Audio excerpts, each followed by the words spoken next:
Hi, everyone! Thank you for tuning in to one more episode of Outsourcing and More. My name again is Penny. This is Francis, and today, I am such a nice person.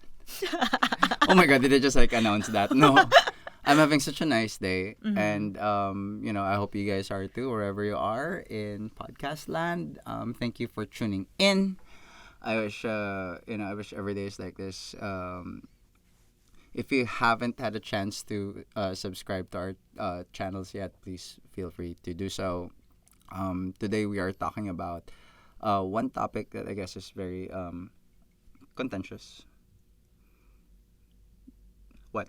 No, go ahead. Sorry. Yeah. I was gonna say contentious because, you know, as uh, as people who run a business, we have a lot of people that we are beholden Managing, to. yeah. We are managing.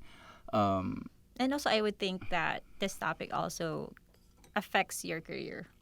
Huh? It really does affect your career. so we're talking to a lot of people here, and with the topic that we're going to discuss, and our topic is about bad bosses, horrible bosses. I keep thinking about that movie, but so we're not going to go anywhere near the plot of the movie, but we are going to talk about bad bosses or bad management Yeah. in general. So, um, So, for you, what would be one sign if you have a bad boss? well, I guess the first thing that comes to mind, without having to drill into all of it first, is like when you see when you're working not necessarily on a corporate level but in a structured level, you always have somebody that you're answerable to, Yes. and when you're in that kind of structure, uh your success is basically dependent on that structure as well. That means the person who's directly managing you has a direct effect on your health, your no, not health, like your work health, mental health, in how you see your job. So when you feel that that's endangered or threatened, you know that you can look to either your own performance or how you're being managed. Yes. So first, actually, want to start off with one quote that I love from Monday Morning Leadership. People quit managers before they quit the company, Yes. right? So with that being said, I have always seen that a company really has to look at the different organizational structures to take care of the bottom line. Yes. The bottom line being the productive people Yeah. in the company, which means we're talking about managers, team leaders, because in a way, you guys, managers, team leaders are support structures. Yes. And when you say support structures, you're not the productive aspect of the company. I mean, you are instrumental to it, but you're not the actual productive aspect. Your actual productive aspect is the salespeople, not the Yes. sales manager. The sales Yes. manager helps drive the goals. Yes. A customer service manager helps drive your support structure's goals, meeting them. But really, the people who are delivering are the frontliners of your company. Which, that being said, you want to take care of how they are being managed. Yes. Right. So I was just saying, it's not worth keeping a bad manager. And the problem, you see, the problem is most of the time, if you're like in our case, we look more to how a team lead is managing a team, and sometimes you're not far down enough the line to actually look at the front lines on a daily basis. You trust your team leaders to do that. You trust your managers to do that, right? So if you lose a good agent, more likely it's not because of The actual work. the actual work, but probably how they're being treated. Yes. So that's so going back to traits, or just gonna dive into that because Yes. I don't want to do a lot of story time. Yeah, because I don't think I've had a bad boss. I've had bosses with personalities. Oh no, I did. There was this I have one. great bosses. Hi, Jen. There was this one boss who actually cursed me. Mm. Mm. on a call. Cursed Shouted at at me, you. yeah. Um, Cursed call, you like yeah, no, yeah, like said a lot of bad curse words, words, yeah. right? Like, Really? yeah. And he was the CEO of the company then. Oh wow. So yeah, he did a call and he was shouting, and you know, when you're a boss, you really have to rein in Hmm. like very explosive emotions Well, because some people would say that's their right. yes, some would. And there are like known bosses that are like that are that most people say would shout at their employees even though they're very very successful. Yeah, I mean they look to it as they kind of wear it as a badge of honor Yes. that they are. Actually I realized I have this one direct supervisor that I had a great relationship with because he would just like fight it out. He would just like fight it out, like we'd literally cause a scene uh on the floor because I was argumentative and he was argumentative. We were both men biologically. We were both men, so like when the tempers rise, we were just like, oh yeah, but you're like this, blah, blah, blah. Literally cause a scene on the floor, and then this immediately after, yosi tayo. And then we were like good friends again. Isagani ko yugan, hi. I think Um, it's different if like if the in this. understanding is there, Yeah, no, I think it's different when it's more about the work that you do rather than a personal attack. yeah. Yeah. So I guess we have to define the Yeah, yeah. defi- Define what are traits of bad bosses. no what it I mean you see a lot of people complain about their bosses and Yes. then you really have to like find the line between it. You can't just be It can't just be no you have a bad boss, you have a horrible manager. uh Sometimes it's them. yes. Sometimes it is them. Sometimes it's Sometimes them. it's how they interpret how the manager is trying Yeah. to, because as leaders and as managers, it's also part of your job to actually push your people, not to physically push them, but push them to kind of grow, right? Exactly. And that's gonna be uncomfortable for you Yeah. as an employee. Yeah, you have to address poor performance. Yes. And again, sometimes, especially if you're a bad employee, Yes. the tendency is to project your failures onto other people, and sometimes they do that with their coworkers. They blame that they're too good or that they're cheating or whatever. That's why they're performing so well. And then sometimes, of course, it's like my boss is not treating me well. But discounting all of that, what we want to try to do is to find some points related to what defines a bad manager. Because again, how this affects your organization is it's critical. Yes. Because you spend a lot of time.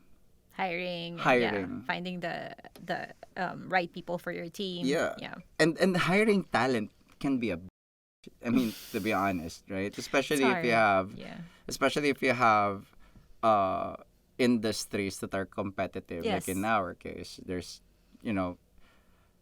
it's hard enough to find somebody who is able to do the job. It's harder still to find somebody who will flourish and will contribute and bring your project to to the next level, so to speak. So imagine losing that because you have a manager who doesn't know how to treat these Yeah. people, right? So I mean, dive in. What's the first red flag for you in terms of like you have a bad manager in your hands?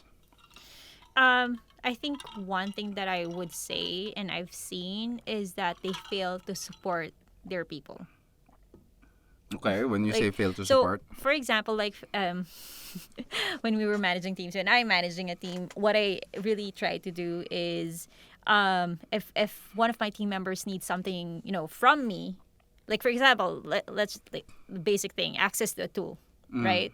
And it takes me months just to give them access, then that already impedes their work. Right. So it's not, and if that impedes their work, it's not going to be a fun workplace for them because they can't do their job well, and it's because I if I don't take their feedback or don't give them what they need to be able to do Mm-hmm. their jobs. I think that's one thing that I would say. See, the one of the first uh, goals or tasks of a manager is to always tell or be transparent with their direct lines about their performance. Mm-hmm. So it doesn't even have to be when they're underperforming. Mm-hmm. Even when, yeah. It just has to be feedback straight up. You're doing well. Mm-hmm. Okay, go back to your work. That's it. No, recognition is a Yeah, huge. It's recognition is also a key. part Yeah. of good management. You have to People, recognize the people that are actually performing in your team. yeah, because you don't always have. So especially when you're down in the trenches, things aren't always about numbers. Yes. Some people are meeting their numbers, and so say for example you have a goal Mm-hmm. and your team is meeting their goal, but the question is what is their state of mind in terms of meeting that goal, because people are different. Mm-hmm. Obviously, if you have a team of 10, you'd have shooting stars, middle performers, and then underperformers. But if, say, for example, everybody hits their goal,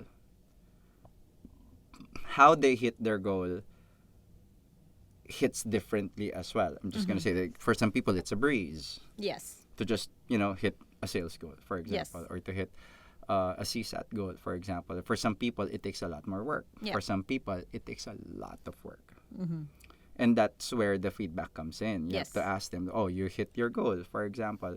How do you feel about it? Like, how is this affecting you in terms of like being able to meet your goal? Because, it's really hard for me to hit the goal. Like, sometimes being able to just express Yes. their thoughts on their performance helps, because number two,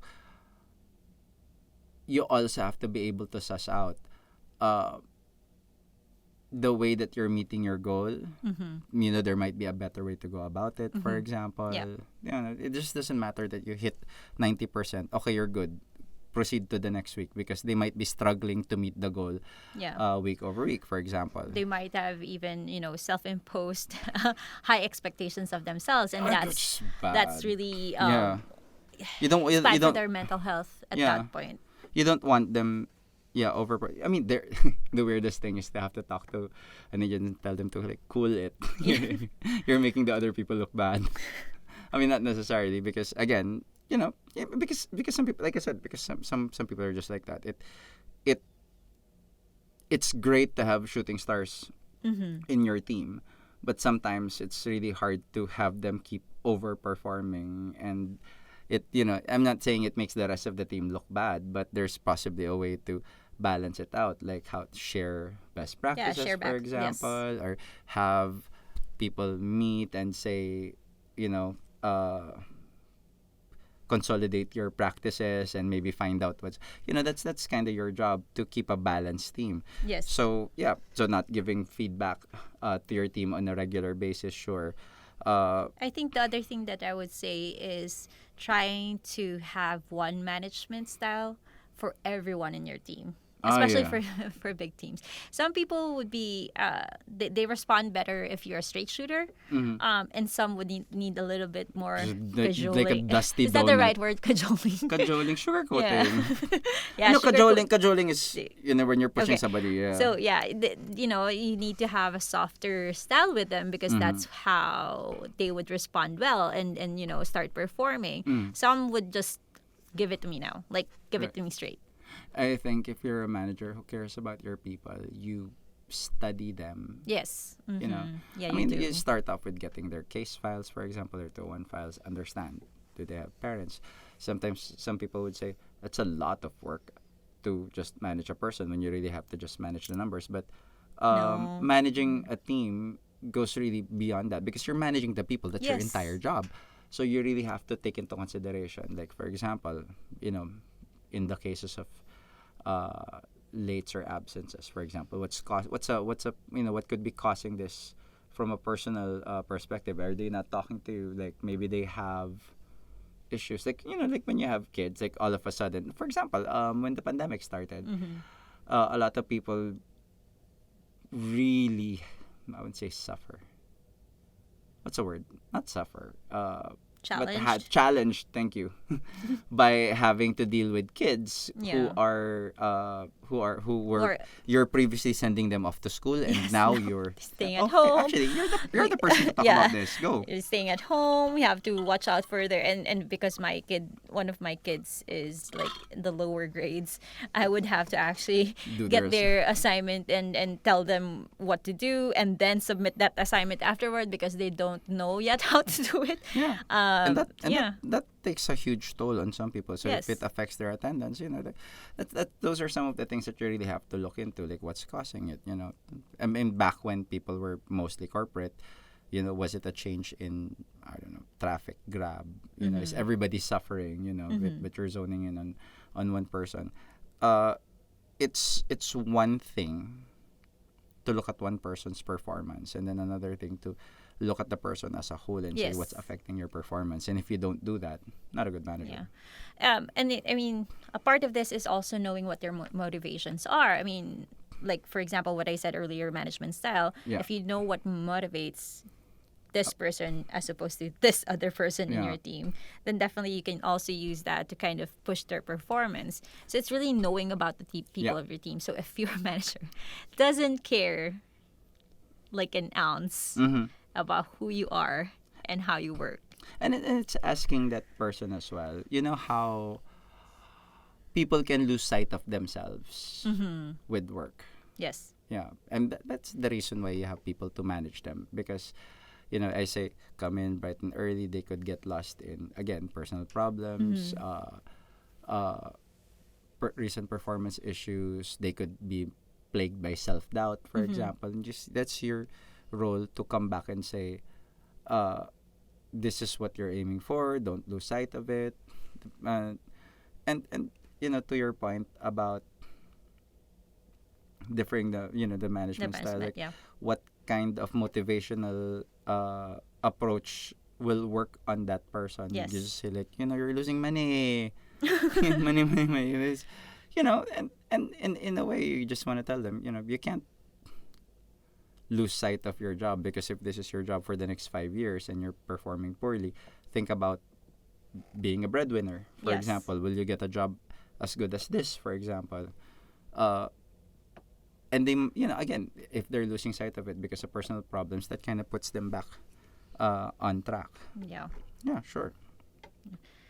I feel like there's some more somber attitude. There's some more somber approach to our conversation. Why? I don't know. It feels more.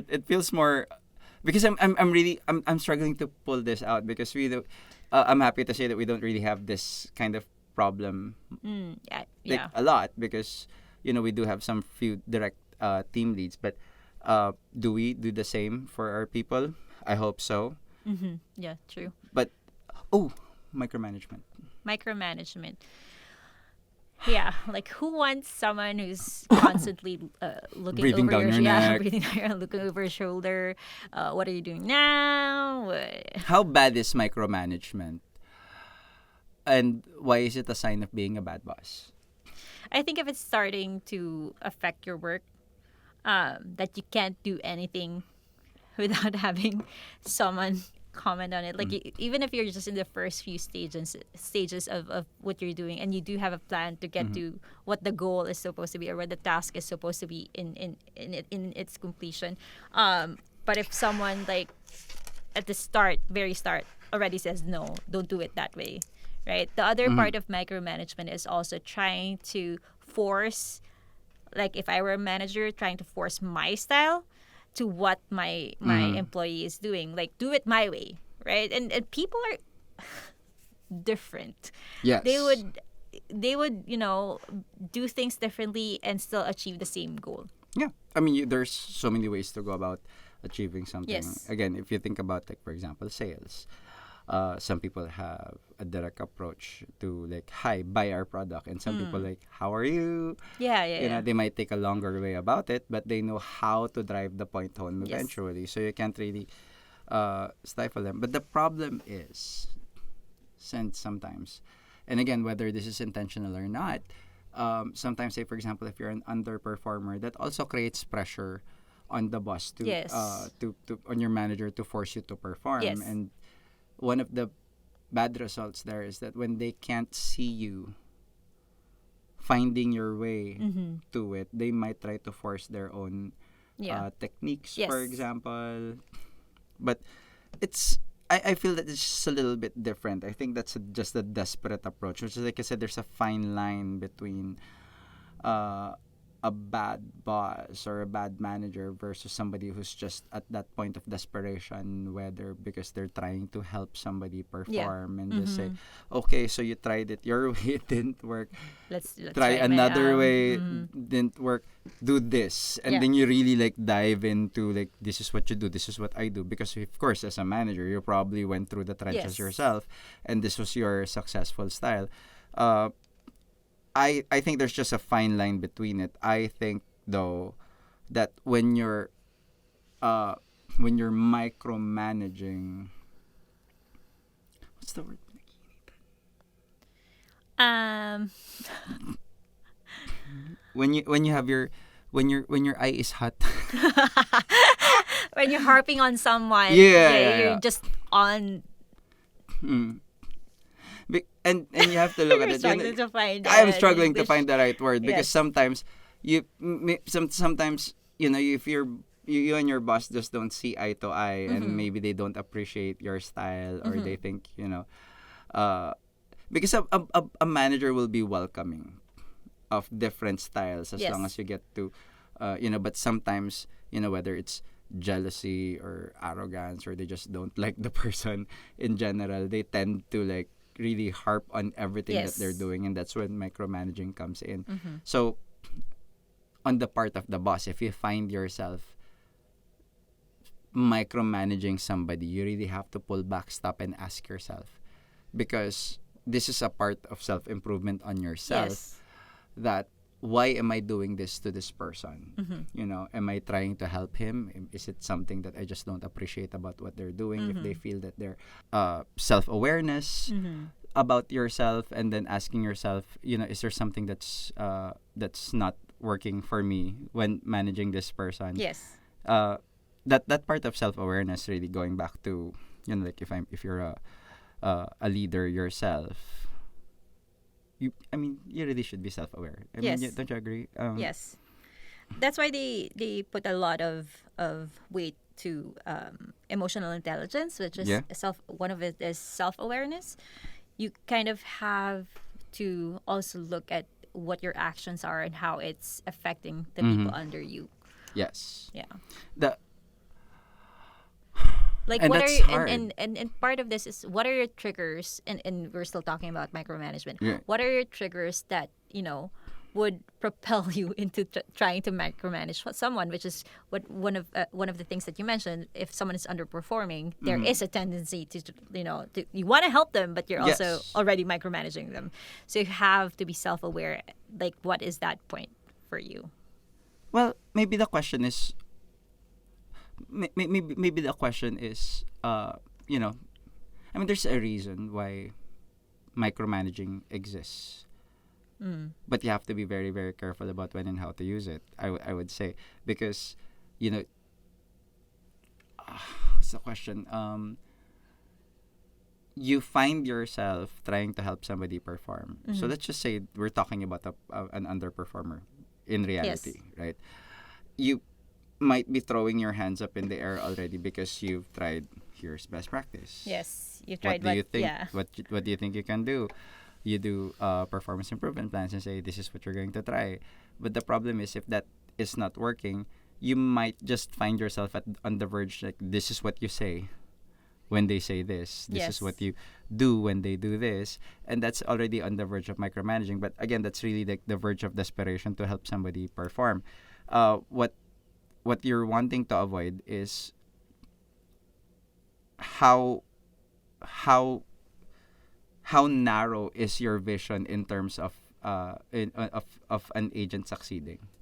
Because if they do something that you don't approve of, you can go back to yourself, like, do I really just don't approve of this? Obviously you have to watch out for behavior that is contrary to company policy, for Yes. example. Like, you can't slam a person into sales, obviously that's the wrong way to go about it. But if a person is just being creative and it's just not your style, you have to, like, how open-minded are you in terms of this is how he's reaching his goals, and I have to understand it. But you see, being a manager is a lot of things. Number one, it's a lot Yeah, of it's things. a lot of things. It's you having to be the bigger person Yes.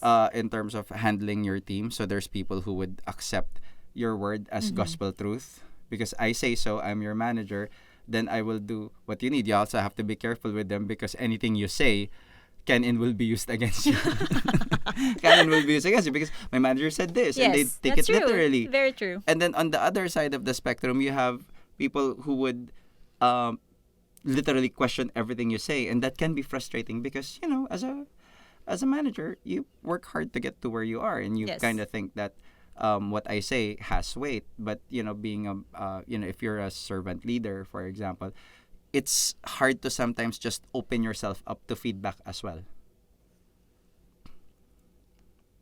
That's true, and that's another red flag of being a bad manager. If you don't take any feedback or you react negatively Yes, to feedback. if you react negatively to feedback, you You find always say no, and we've we've encountered someone who's like this, who's always saying no for with every feedback we give. yes, It's always a no. and It might not be a direct no, but it's like nah, no. yeah, and it's Da, da, da, da, hard. no. Yeah, it's hard to do that. You being on that place because you can't really say like I'm doing this for your benefit, or sometimes you find yourself saying. I think when you find yourself saying that, you're already dealing with a difficult team employee. Honestly, I personally find myself having to, like, you can't just meet your team and on any given moment you have to be like ready for it because there's Yeah. a ton of Yeah, personalities. a ton of personalities, and also because they're the people who are actually doing the work, right? So apart from and I think the feedback that you're is a little bit outside of the actual tasks. Yes. But if we're talking about just the tasks and their responsibilities, they see what's not working in the process. They see what's not working for them in trying to do their job. So it's not just feedback regarding how you're managing them, but it's also could Feedback be for the process. feedback for the process. And as a manager, you have to listen to that. You have to listen. You have to take the constructive criticism because it's also your job to take that to process owners Yes. and say we're doing this, And but it's not working. working. Yes, but sometimes the problem is, and here's your other red flag, when this person doesn't take that feedback constructively because it's like, no, no, no, that's the process. You follow it. Yes. Not because you can't just take the process as gospel truth yourself. The truth is process. There's a reason why the word process improvement exists. Yes. True. Yeah. The problem is now, sometimes you do take all of that constructive criticism and then you go back to your managers and say, I found out that there's a Yeah, problem with no. the process. Ooh. Yeah, taking credit for whatever. Taking credit yeah. where credit is not due. Yes. Due. Due. Yeah, that's true. And sometimes it happens, right? I think I've read somewhere like one boss was having an employee actually do the presentation and then would pass it off as their own. Yeah. Oh. Yeah. So it's really like part of what you said is like the feedback, right? Saying like you're giving feedback to your bosses as if it were your own, which does happen as well. But part of it is a little bit more in your face. No, I did this. Yeah. Well, again, I can't speak to experiences. I think I count myself very lucky to not really have been in that kind of environment. Or Yeah. maybe if I were, it's either we knew how to deal with it. I don't know. But one of the awesome things, like when you know how a lot of meetings over the past couple of years are really about Zoom meetings. So sometimes you have these meetings where after the presentation everybody goes like, yay, it's an amazing presentation, and people would be like, I have to give it I have to give it to you. You presented so well. The slides were great. And then the presenter would be like, thank you. But I couldn't have done this without the Yeah. help of my teammate who put together the slide. And that's a great Yes. way to share the credit, because credit is, well, number one, credit is free. Like when you get it, it's so easy to share. Compliments are free. So whenever you have the spotlight on yourself, it's very easy to just expand the spotlight and share it with other people. The Yes. problem is, again, oh my god, a bad boss is so insecure about keeping the spotlight on themselves, because they feel like any sharing of that spotlight takes away from them. From their own, yeah. Mm. And the fact that, when you see something like that, again, as the next level leader, if you find somebody who's like, me, me, me, me, me, me, me, that's actually a sign that you should be looking like, so you did all of that yourself, no help from anybody else. It's actually a sign that you should be watching out Yes. for that manager, because you can't just have pulled all of those reports yourself, or put together that slide, or I mean, if you did, you'd see that certain level of pride. But at the very least, a great manager would say, at the very least, I couldn't have done this without the help of my team, or a lot of the credit goes to them as well. You'd find a great manager always willing to share, Yes. their team's credit. You'd never hear, there's no me in team. Meron. There's no I in team. There's no I in team. But there's me in team. Yeah. M-E. Good grammar, guys. Otherwise, it won't work. Well, one other thing. Maybe not as visible now that people are working online. You know how easily workplace conflict arises. Yes. I don't know, but for me, I hate workplace conflict. Do you thrive in conflict? No, of course, it's the last thing you want to happen, especially if you're working, with a team, is to have conflict. Yes. You know. And the thing is, as a when you're part of the trenches, sometimes it's very easy to see factions forming. Yeah.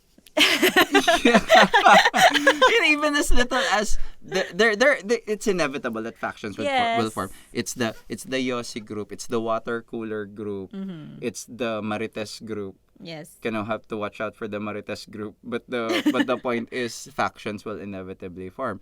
But that's not necessarily what workplace conflict yes, means. we're not talking about that in terms of workplace conflict, but the moment work conflict arises, Yes. it's so easy, and it's actually a very quick process to just immediately to have that conflict blow up to a full scale issue. Like, it becomes them and us. Yes.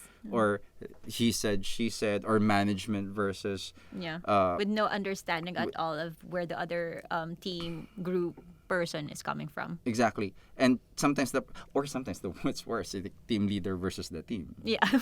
It's even worse. Yeah, that's so worse. as a leader, let's say, like, you have to be the first person team. How did it arise in the first place? Because again, that is you're patrolling your group. Yes. You're not saying that there shouldn't be any issues. That's one of the goals, is to have everyone work together. Yeah. And including you. Yes. as their direct supervisor. So the mere fact that if that kind of conflict arises, let's just look at it from like the team leader and let's start within the team conflict. If that's happening right under your nose and you don't know it, that's already your fault. Yeah.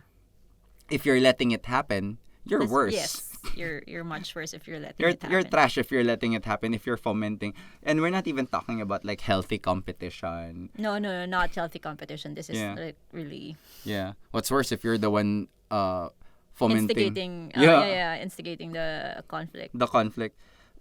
your entire role is to manage the team.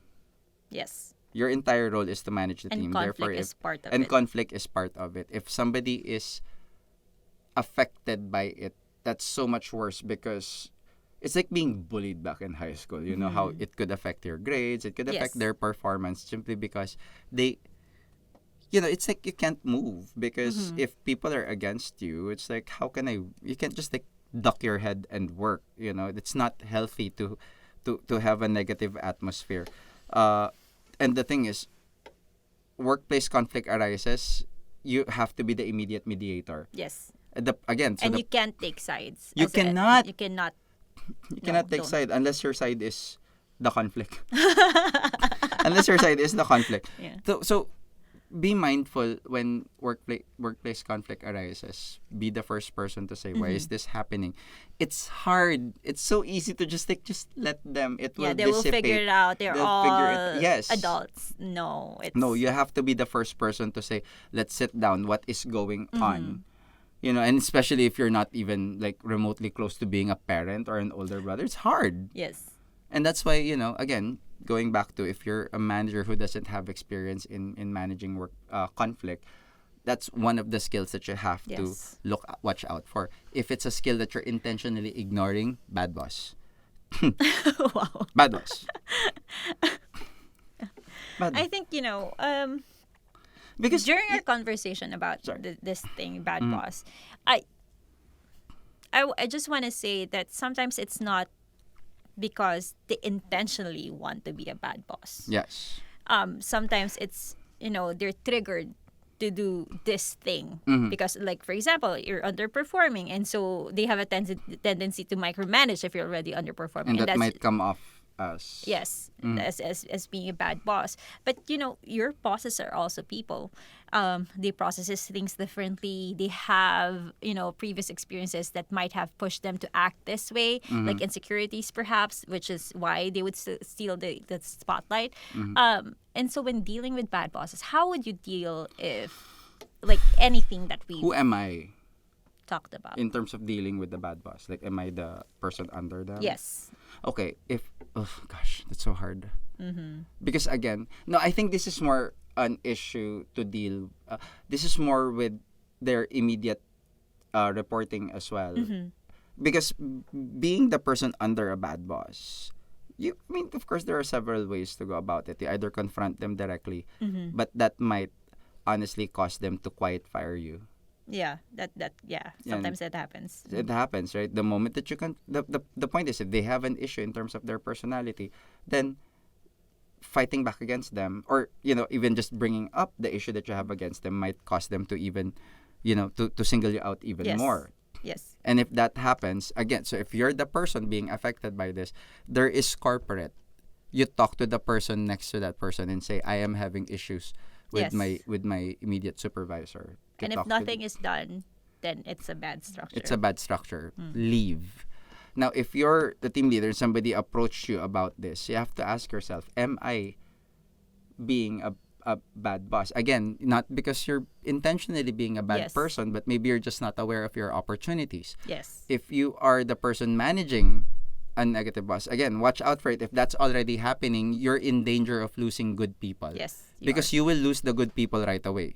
You will lose the good people right away. They will leave because they know their worth. Yes. They will leave because I know I could do better. Yes. It's like leaving a bad relationship. Yeah.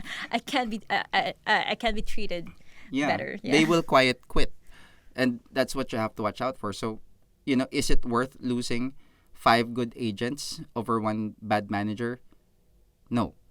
You take out the manager and find somebody better. Yeah. But the point is, what are you doing for that leader? Yes. For that leader so that they can improve. So it's either A, they acknowledge that they have opportunities. Number 2, if they don't acknowledge that they have opportunities, that means they're intentionally being,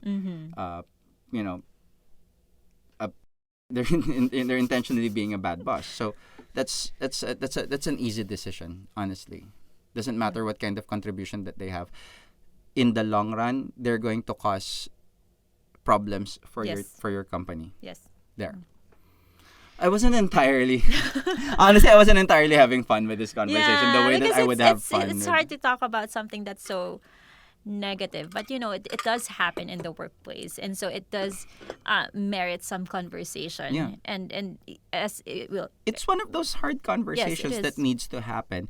But the thing is, if you're from a manager perspective, managing team leaders, if you're from a director perspective, handling managers, you have to understand that each of those, the higher up they are in terms of the leadership structure, the more problems they could cause for your organization because of their management or leadership style. Yes. So, the harder decisions come from you to say, let's give them opportunity. But the first thing, give them opportunities for improvement. Yes, Because, again, that's if they first. don't know what they don't know, they will not improve. Yes. If they intentionally ignore or show signs of arrogance, hate, Yeah.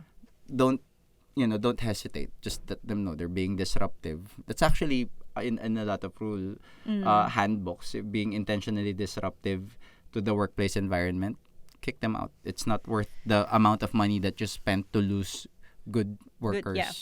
True. Yeah. Anyway, I will see you. Bye. I'm just gonna end it right here. Thank you so much for tuning in. It's been a different topic for us. I think I'm sweating under this jacket. It's a bit different topic for us. But thank you for tuning in to Outsourcing and More. My name is Penny. This is Francis. If you need to have your thoughts heard, we're here to listen. Drop Yes. your feedback, and thank you for again subscribing. You have a great day. Bye. Bye.